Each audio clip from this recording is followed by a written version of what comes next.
Bonjour et bienvenue sur la chaîne de la Conteuse de rêves. Aujourd'hui, je vais vous conter Cendrillon de Charles Perrault. Il était une fois dans un pays lointain, une très jolie fillette. Elle vivait avec son père qui était veuf, dans une agréable maison. Son père se remaria pour qu'elle ne grandisse pas seule. Malheureusement, son père mourut peu après. La nouvelle mère de la jeune fille, une marâtre, se mit alors à la traiter bien durement. Avec ses deux filles, Anastasie et Javotte, qui étaient aussi laides que méchantes, Lady Tremaine fit de la douce enfant leur servante. Elles ne l'appelèrent plus que Cendrillon, car elle vidait tous les jours les cendres des cheminées. Un beau matin, un messager, très distingué, apporte une lettre portant le sceau royal. Lady Tremaine s'empresse de l'ouvrir et de la lire. Elle appelle aussitôt ses filles. « Anastasie, Javotte !» Le roi donne un grand bal au château, en l'honneur de son Altesse le Prince. Toutes les jeunes filles à marier devront lui être présentées ce soir. « Puis-je vous accompagner ?» demande Cendrillon. Ses vilaines sœurs pouffent de rire. « Toi, au bal ? Regarde-toi, tu n'es qu'une souillon. Tu ferais peur même à un monstre. » Cendrillon se défend. « Mais Sa Majesté invite toutes les jeunes filles en âge de se marier, donc je suis invitée. » Oui, c'est exact, reconnaît Lady Tremaine avec un sourire cruel. Au fond, je ne vois pas pourquoi tu n'irais pas, si tu as terminé tout ton travail et si tu te trouves une robe convenable à te mettre. Oh, merci, répond Cendrillon reconnaissante, et elle se précipite vers sa petite chambre sous les toits. Là, elle retrouve ses amis, les souris, Gus et Jacques. Comme toutes les souris et tous les oiseaux, elles aiment beaucoup la gentille Cendrillon. « Pourquoi es-tu si joyeuse ?» lui fait comprendre Jacques en couinant. « Je suis invitée au bal du château, comme toutes les jeunes filles du royaume. Le prince doit choisir parmi elles sa future épouse. »« Hurrah !» semblent dire les souris tout en chœur. « C'était la robe de ma pauvre maman. Elle est démodée. Je crois pouvoir l'arranger, » se dit Cendrillon en mettant la robe devant elle. Avec quelques rubans, elle sera convenable.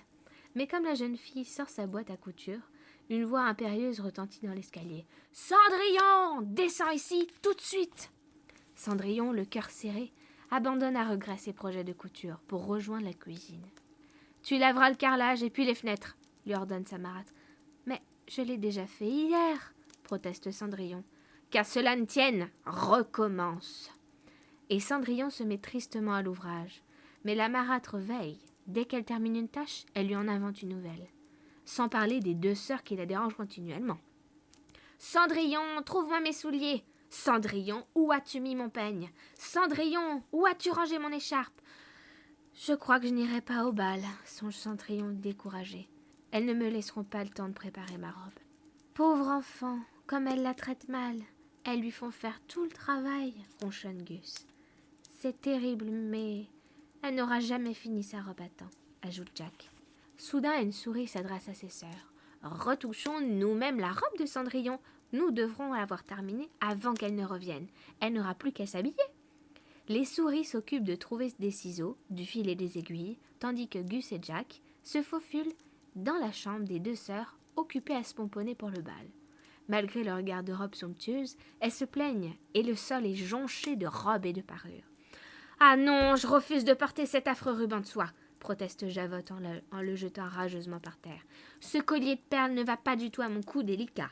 grogne Anastasie en le laissant tomber négligemment à ses pieds. Jack attrape le ruban de soie et Gus le collier de perles. « Silence !» murmure Jack. « Si nous réveillons Lucifer, nous sommes perdus !» Il saute jusqu'à la chambre de Cendrillon où tout le monde s'active gaiement. « Regardez !» s'écrie Gus tout fier. « Voici un ruban de soie et un collier de perles !» Avec ça, la robe de Cendrillon sera sûrement la plus belle de toutes, s'extasie Jack. Une souris mesure et un oiseau coupe, un oiseau plisse et une souris coud. C'est un dur labeur pour de si petits animaux, car les ciseaux sont bien lourds et les tissus bien grands. En revanche, l'enfilage des aiguilles et la couture sont une vraie partie de plaisir.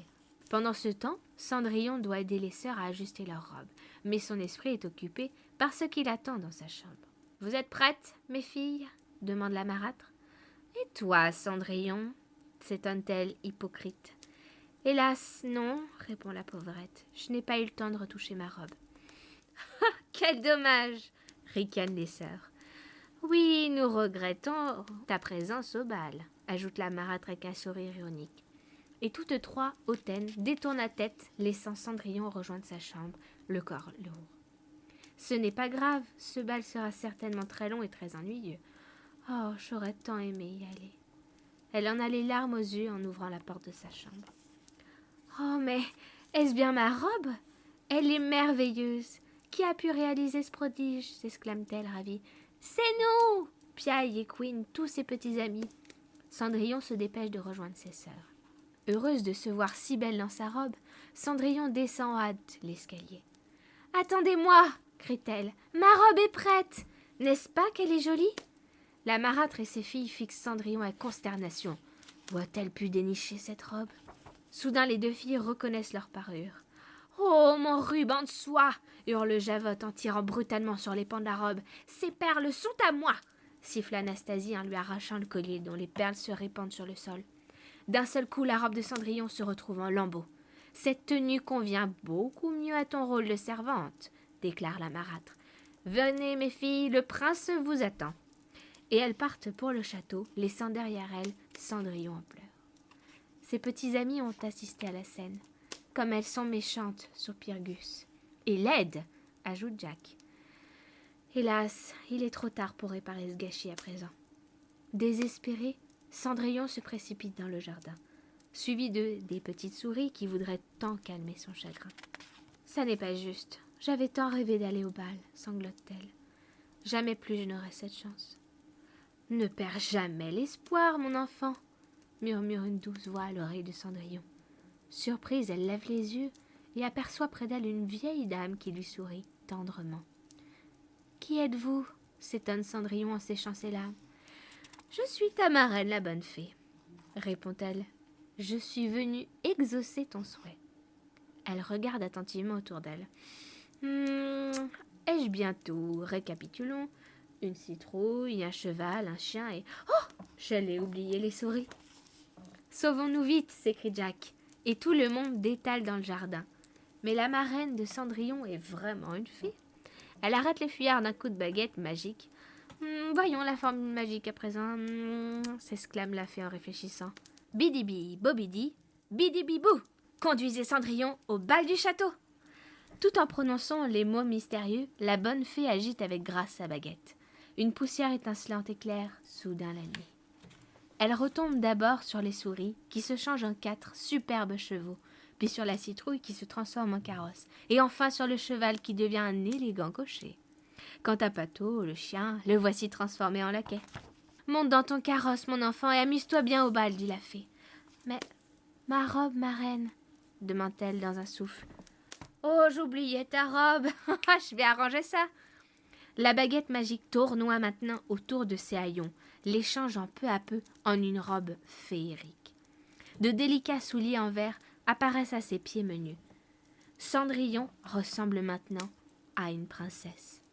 « Ah, du fond du cœur, je vous remercie, ma reine, » dit-elle. « Dieu te bénisse, mon enfant, » répond la fée en poussant Cendrillon dans le carrosse. « Mais n'oublie pas, le sortilège cessera au 12e coup de minuit.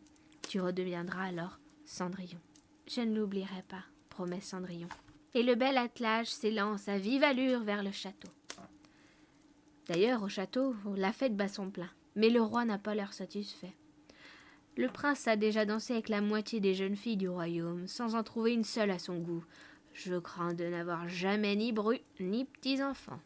« Votre Majesté, ne manque-t-elle pas un peu de patience ?» réplique le grand-duc. C'est alors que Cendrillon entre dans la salle de bal. Tous les regards se tournent vers la jeune fille, y compris ceux du prince qui se dirige, médusé, vers cette apparition. « Voulez-vous m'accorder cette danse ?» demande-t-il en s'inclinant respectueusement. À partir de cet instant, le prince subjugué ne danse plus qu'avec elle, oubliant toutes les autres prétendantes. Qui cela peut-il être?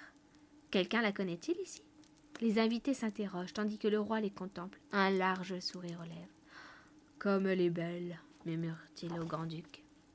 Mais le temps passe vite et minuit approche. « À toi, Cendrillon, il est heure de rentrer !» Affolé, Cendrillon descend en courant le grand escalier, et y perd un de ses souliers de verre. Le prince s'élance à sa poursuite, mais Cendrillon a déjà disparu. Tout ce qui reste de la jeune fille, c'est ce charmant soulier de verre qu'elle a perdu et qu'il rapporte au grand-duc. J'épouserai la jeune fille qui chaussera ce soulier. Retrouvez-la, je vous en prie. Au 12e coup de minuit, le sortilège prit fin. Cendrillon se retrouva assise sur une citrouille en haillons, avec 4 souris, un vieux cheval, un chien et un soulier de verre. C'est le plus beau jour de ma vie, soupire-t-elle. Dès le lendemain, le grand-duc commence à parcourir le royaume avec le soulier de verre qui trône sur un coussin de brocart. Aucune de ces nombreuses jeunes filles qui se pressent pour l'essayer ne réussit à y enfiler son pied. Mais Cendrillon apprend la quête du grand-duc et laisse éclater une joie qui paraît suspecte à sa belle-mère. « Je vais enfermer Cendrillon dans sa chambre », déclare la marâtre, inquiète. Les fidèles Gus et Jacques ont tout vu et entreprennent de sauver leur ami. La marâtre a beau dissimuler la clé dans sa poche, rien n'arrête les hardis compagnons. Il dérobe la clé et la hisse à grand-peine jusqu'au sommet de l'escalier, pour la glisser enfin sous la porte de leur ami. Le grand-duc arrive. La marâtre se réjouit déjà. Elle est sûre qu'une de ses filles chaussera le soulier de verre. Javotte essaie le soulier la première, mais son pied est bien trop long. Puis c'est le tour d'Anastasie, mais son pied est bien trop large. « Y a-t-il d'autres jeunes filles dans votre maison ?» interroge le grand-duc. « Non, » répond la marâtre, déçue et furieuse. « Mes filles ne peuvent-elles pas faire un dernier essai ?» À cet instant, Cendrillon descend les marches. « Qui est-ce » demande le grand-duc surpris. « Ce n'est qu'une humble servante, monseigneur, » dit Lady Tremaine. Soudain, le soulier de verre glisse du coussin sur le sol, se brisant en morceaux, au grand soulagement de l'affreuse marâtre. Cendrillon a-t-elle perdu sa dernière chance?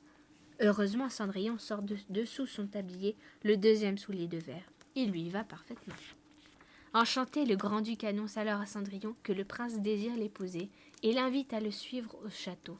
Quelques jours plus tard, le mariage princier est l'occasion de fêtes magnifiques dans tout le royaume. Et naturellement, toutes les fidèles amies de Cendrillon en sont les invités d'honneur. Fin. Merci pour votre écoute et à bientôt sur la chaîne de la Conteuse de Rêves.